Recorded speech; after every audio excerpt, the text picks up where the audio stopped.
Damon Runyon Theater.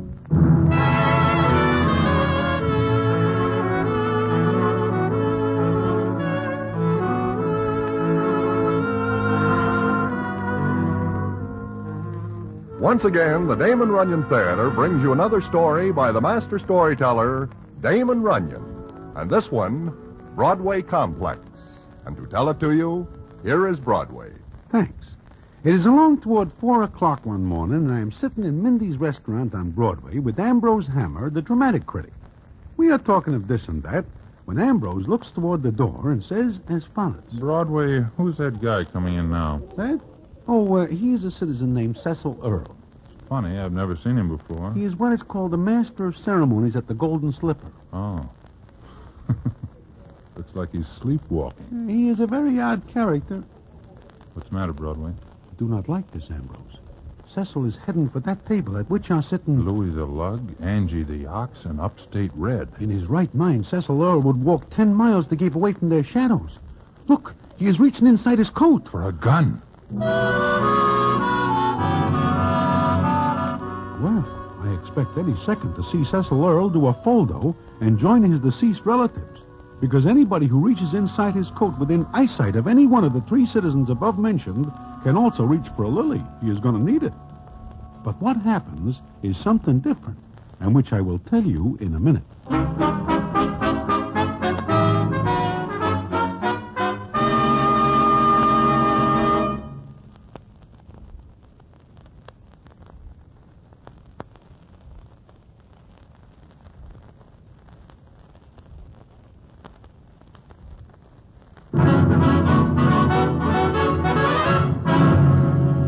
Now, back to the Damon Runyon Theater and the famous story, Broadway Complex.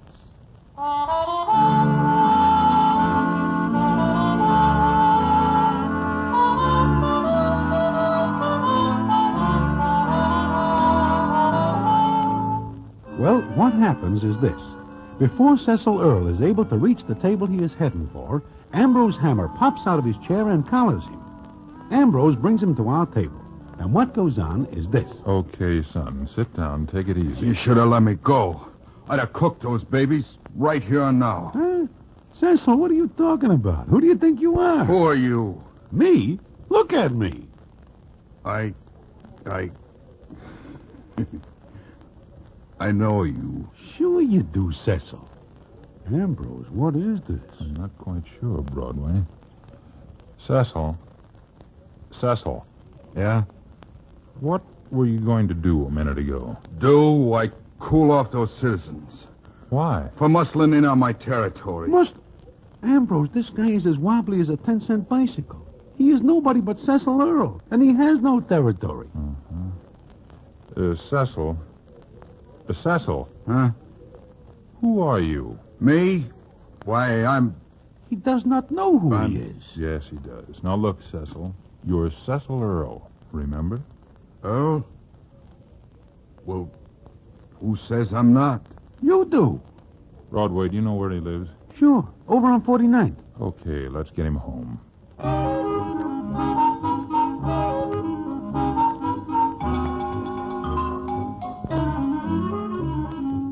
So we take Cecil to his hotel, and on the way over, he gets as straight as I and Ambrose. It seems he gets some sort of funny idea about being somebody else for a while. We tuck him in his bed, and I tell Ambrose all I know about it. Ambrose thinks about it for a minute, and then says... Subconsciously, he wants to be a big shot. He wants to be important, but he's not, is he? Not in the least. Why? Well, every once in a while, like that business in Mindy's before, he takes on a character of his dream world. He becomes, well, a gunman, a killer, a tough mug. All this he dreams? Yes, but he lives his dreams. With a gun? Look, here's the gun he had. Wait, this is nothing but a water pistol. Sure, but to him it was a Roscoe. And he goes to pull it on those citizens? Oh, Ambrose, this can be very dangerous. Only if the others don't know about him. Someday he is going to run into somebody who does not know this is all a dream. So I'll tell you what, Broadway, do him a favor. Me? How? Noise it around about him. Tip off everybody that he's like this. Ah, the poor guy. Just wanted to be somebody, and cannot. I'll be all right someday. You mean he will get over wanting to be somebody else? It sometimes happens. How? Oh, if something actually happens to make him feel important, then that inner urge will be satisfied, and he'll be perfectly normal. What could happen to this Cecil Earl? Who knows? I've seen a lot of things happen to a lot of people. It could happen to him.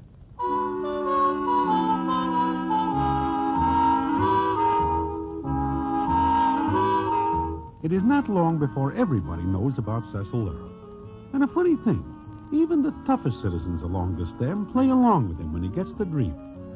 Nobody laughs when he is by turns the President of the United States or a big game hunter. Although Mindy resents it a little when Cecil Earl becomes a French chef and takes to criticizing the food. So that is the way things go along for maybe 3-4 weeks. Then, one day I am sitting in Mindy's with Ambrose Hammer, and we are joined by Cecil, who sits down and speaks. Hello. Hiya, Cecil. Hello, Cecil. Look, I've been wanting to talk to you for a long time now. About what, Cecil? About me. Well, what is the matter? It's just that, well, I thought maybe I ought to go away. Go away? Why? You know. Anybody say anything to you? Oh, no. No, that's just it. Nobody does. Oh, I see. I know I make an idiot of myself when I get one of those... Forget it, Cecil. Sure, forget it. Ever since I was a little kid, I wanted to be somebody. I never was. What am I now? A master of ceremonies in a nightclub. But you're a good one. Maybe, but... Look, Cecil, believe me, when I tell you there are plenty of citizens along this dam who wish they are somebody they are not. Only they do not admit it. You guys are swell. Well, What's the matter? look. That's Fergus Appleton coming. There is one guy I wish was somebody else, preferably in the dead past. He's a great actor. You do not like him, Ambrose? I loathe him. In addition to being a bad actor, he smashed in my derby hat the other night. Huh? Why, what has he got against derbies? The fact that I was wearing one and the fact I panned him in his new play, Never, Never. He's a great actor. If you wish ever become him, I wash my hands of you for good. He sees you, Ambrose. He's going to rub it in. Will you introduce me to him? What for? Sure we will, Cecil. Hello, gentlemen. Mr. Hammer accepted. Just counting me out of your greeting brightens my day, you ham. Sour grapes, eh, Hammer? You can never pick a hit, can you? I'll go away. No, I think I'll sit down. Goodbye. So long. Mr. Appleton. Yes? Who are you? Come on, Cecil. I want to talk to you. But I'd like to talk to Mr. Appleton. Say, aren't you the chap who... Oh, of course. I've heard about you. You've been pointed out to me. I have? Cecil, let's get going. Yeah, come on, Cecil. But I want to talk to Mr. Appleton. Certainly. Go away, Mr. Hammer. Napoleon wants to talk to me. Look, Apple Pie, that is no way to talk. One more crack like that, and I'll... Yo, what, Hammer? I'll break your head in. Oh, I don't think so. You're in bed with your paper now for panning Never, Never. Make a pass at me, and you'll get the worst publicity anybody ever had. Look, Appleton, let this kid alone. Oh, it's all right, Mr. Hammer. It is not. Maybe you better come with us, Cecil. But I'd like to talk to Mr. Appleton. Oh, it's obvious that Cecil recognizes a kindred spirit. That right, Cecil? I always wanted to be an actor. Okay. What do you say, Broadway? I think I will leave, because suddenly the air in here is very bad. It'll get better when you leave.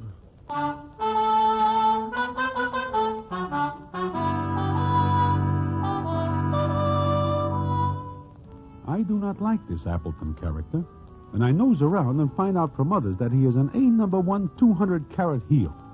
And Cecil is just the kind of a guy Appleton will make a sucker out of, and does. Seems he gets quite a few laughs doing it. Then I get wind of something that seems more than somewhat fishy, and I tell Ambrose about it. He has it no other way but that I go with him to Fergus Appleton's apartment. When we get there, the door is opened by... Mr. Hammer, Broadway. Gee, I'm glad to see you. Come in. Cecil, what are you doing here? Yes, what are you doing here, Cecil? Me? I live here now. Mr. Appleton says he'll make a great actor of me. He told you that? Sure. But did you come to see him? That doesn't matter.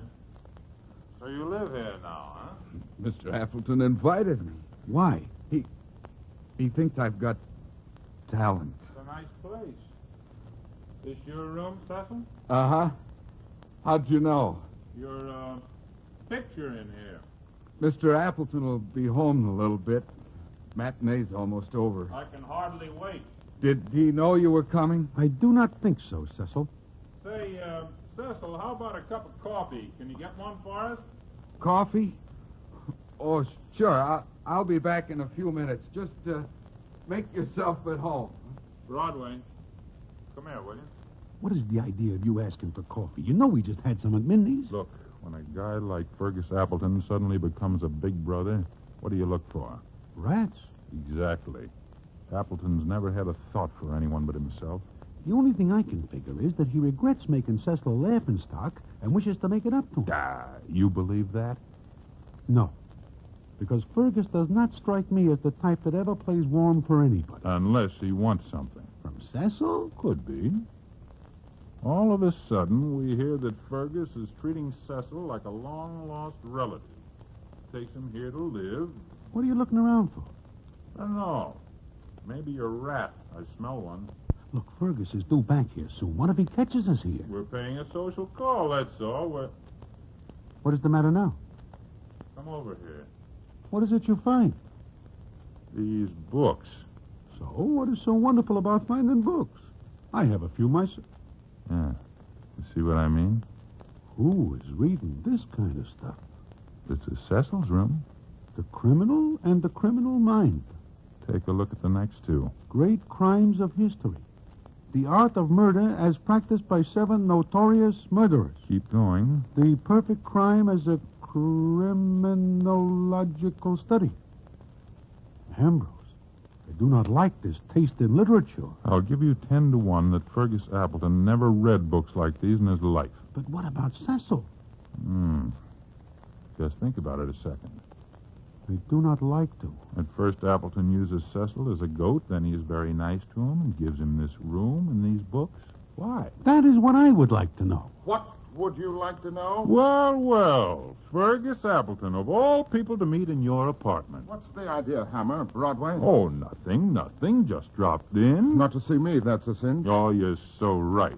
Well, guess we'll be going. Just a minute. Sorry, can't stay, Fergus. You will until I tell you a few things. Like what? Like, don't ever come back here again. It's a pleasure. Come on, Broadway. Oh, hello, Mr. Appleton. Did you let these two in here, Cecil? Huh? Why, sure. Don't do it again. But, Cecil, I'm trying to help you. You want me to, don't you? Sure, Mr. Appleton. Sure. Then don't ever let these two in here again, or out you go. Come on, Ambrose. Yeah, so long, Fergus. Goodbye. So long, Cecil. Goodbye, Broadway. Now, what do you know about that? What do I know about what? You know, Broadway, I could swear that Mr. Fergus Appleton looked scared for a minute. Yeah, he does it there. But why should he be scared of us? I don't know. Unless it's got something to do with those books and Cecil. Yeah. And he does not like us to know about it.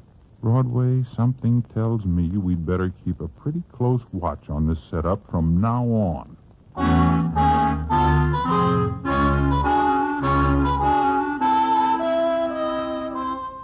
Well, it was all very puzzling. I figure Fergus Appleton for a smart cookie. But just how smart he is, I do not find out until later. And I will tell you about it in a minute.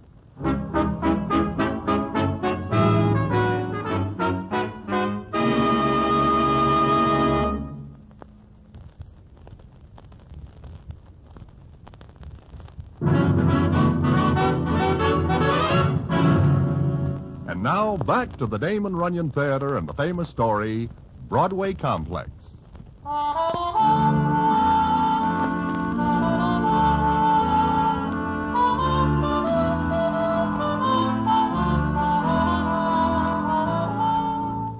Well, more than 2 weeks go by, and Cecil stays Cecil Earl.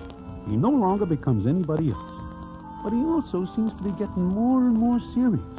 And once in a while, there is a look on his face we do not like.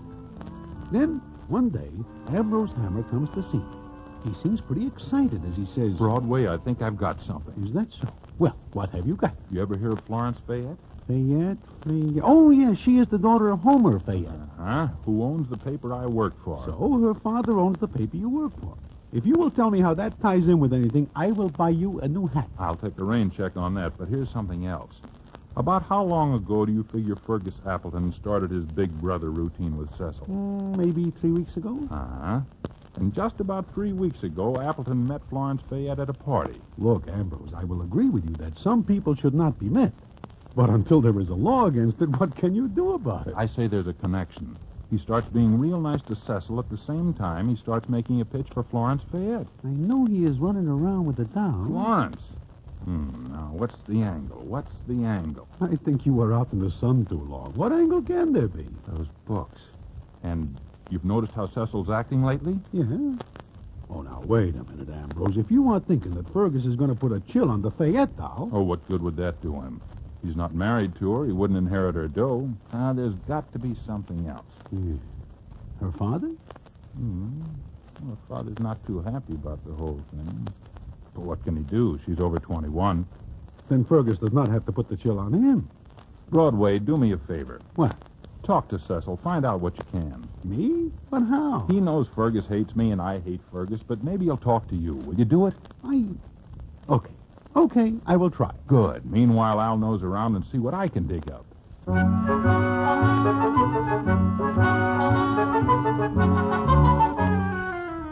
It is not easy for me to get to Cecil, but I finally managed to catch him in his dressing room one night when he finishes working at the nightclub where he is master of ceremonies.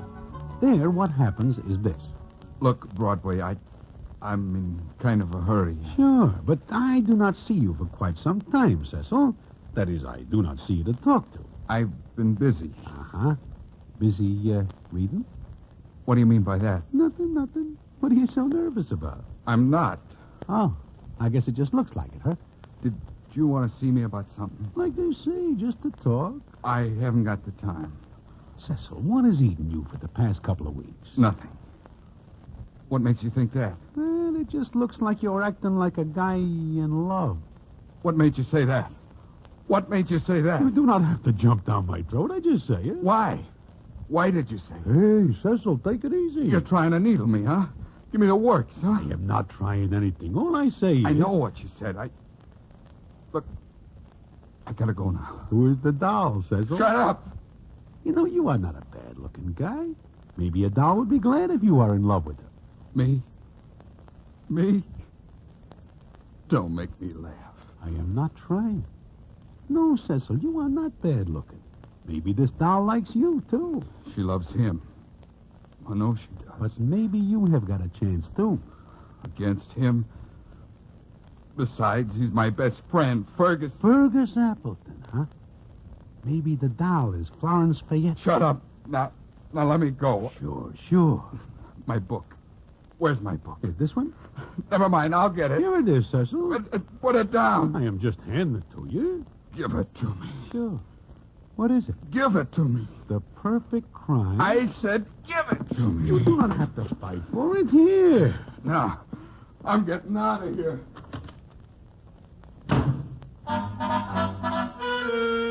With that, he bangs the door and leaves. Then I notice that a piece of paper drops out of the book. On it is a drawing. I figure that he will miss it and be back for it, so I copy it and take it back to Ambrose Hammer. He looks at it for a minute and then says... You know, this looks like the floor plan of a house. Uh-huh. And there is a name under it. Menahan. You know anybody by that name? Menahan? No. Wait a minute. I think there is a street in Brooklyn named Menahan. Brooklyn? Sure. And this is a drawing of the floor plan of a house. It falls out of that book on the Perfect Crime. Menahan Street, Brooklyn. Maybe we ought to take a trip over there, Broadway. Me? Go to Brooklyn? We've got a lot of loose ends to tie up. I do not wish to tie them up in Brooklyn. You want to help Cecil? Well, sure I do. Okay. Now, wait a second. How do you know which house this is on Menahan Street? I've got an idea. I've also got a few connections. Let's use them.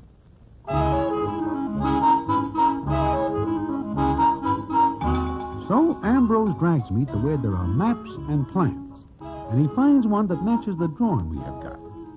Then I do not see him for 2 days, until one night he puts me in a cab, takes me to Brooklyn, and we get out at a house on Minahan Street. There, the scene is as follows. I gave a couple of tickets for a show to a maid that works in this house. So she left the side door open so we can get in. We? Ambrose, you are never so much alone as you are tonight. It's okay. No one lives in the house but an invalid woman. She's upstairs asleep by now. The maid won't bother us. Neither will I bother the maid. Good night. Come on. This is for Cecil. I would like to start thinking of myself. It's okay, I tell you. Like shooting fish in a barrel. It is open. Sure, the maid said it'd be. Easy now. Ooh, it is dark. Shh, come on. Ambrose, somebody light the light. Just my flashlight. My. How well you are equipped for this work. Oh, let's see. Living room. Just like in the drawing. Piano over there. Ambrose, look. What? Shine your light at the piano again. Why? For once, do as I say, please. Okay. Fergus. It is Fergus Appleton. His picture. A photograph. Uh-huh. Come on. Take a look at it. Read what's on it. To my loving wife, till death do us part. Fergus. My loving wife. I never knew the rat was married. The invalid woman, his wife. Till death do us part. Death. Ooh, Ambrose, let us get out of here. Huh? Oh, what a beautiful scheme. The filthy rat. Ambrose, those books, Cecil, the drawing. I get it. Fergus gives Cecil the books to read. He wants to make Cecil commit a perfect crime. Yeah, talk him into being a super criminal. Play on his complex. Is that possible? With Cecil, sure. Cecil wants and needs attention. Killing somebody is a sure way to get it.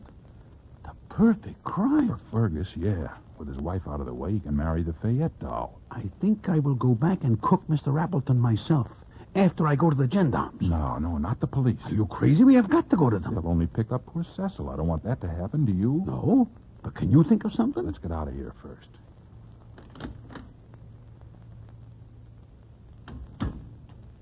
Broadway. Wait a minute. What? Did you say Cecil's in love with the Fayette doll himself? I do. Oh, then I've got an idea. Oh, what an idea. No cops. Nothing but my idea. Count me out. No. You watch this house, and if Cecil comes near it, nab him. But I don't think he will. What makes you say that? Because I am going to do a little work on Cecil myself.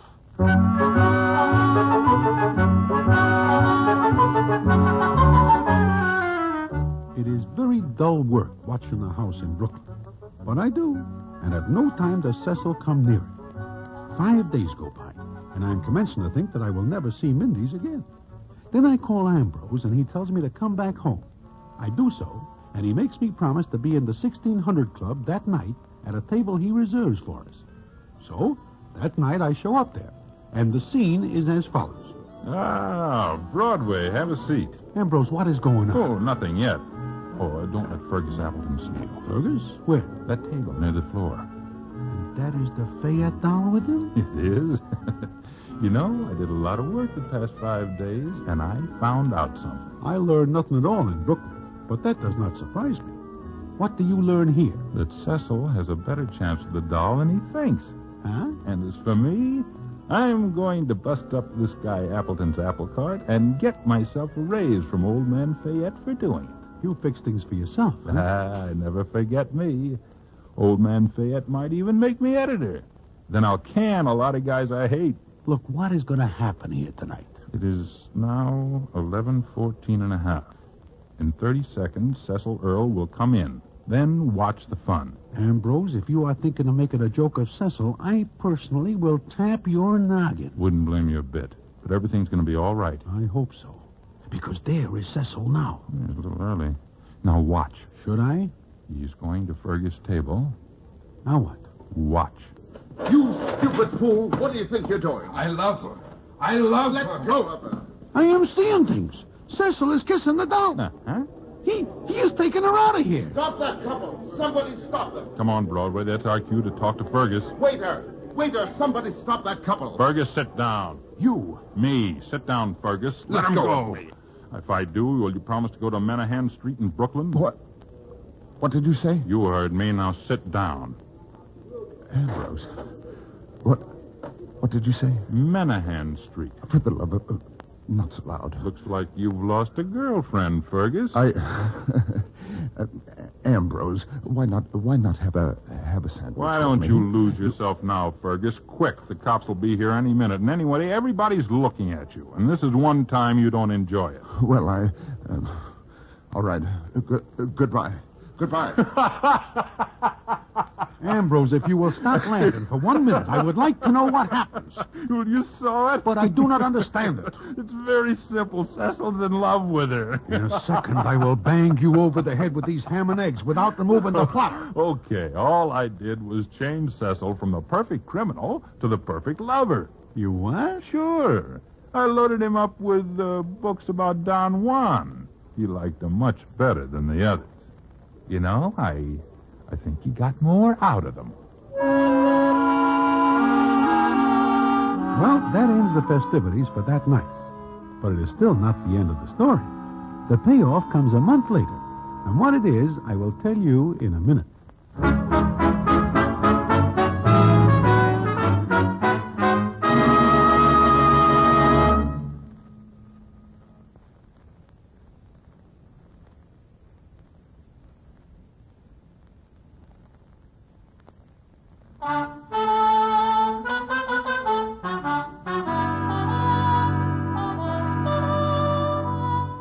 One day I am sitting in Mindy's when who walks in but Ambrose Hammer. He sits down and says, Hiya, Broadway. Well, Ambrose, I do not see you for quite some time. In fact, not since that night at the 1600 Club. I've been out of town. Oh, vacation? Nope. Looking for a job. Job? But that night you told me you are likely to be made editor of Old Man Fayette's paper because you bust up the romance between his daughter and Fergus. I was fired. Fired? Why? I did too good a job on Cecil.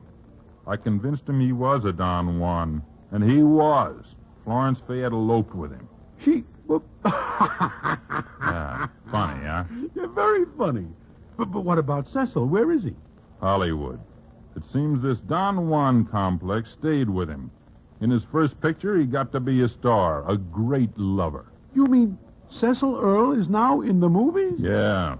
And his first picture was the play Fergus Appleton starred in, Never, Never.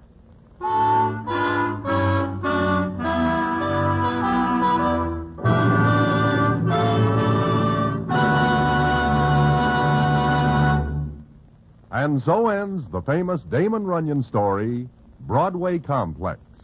Listen in again next week for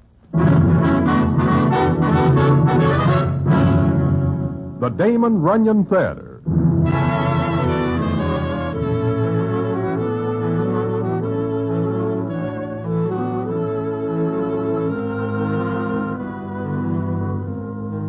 The Damon Runyon Theater, with John Brown as Broadway, is directed by Richard Sandville, and the stories adapted for radio by Russell Hughes. Vern Karstensen is in charge of production. This is a Mayfair production.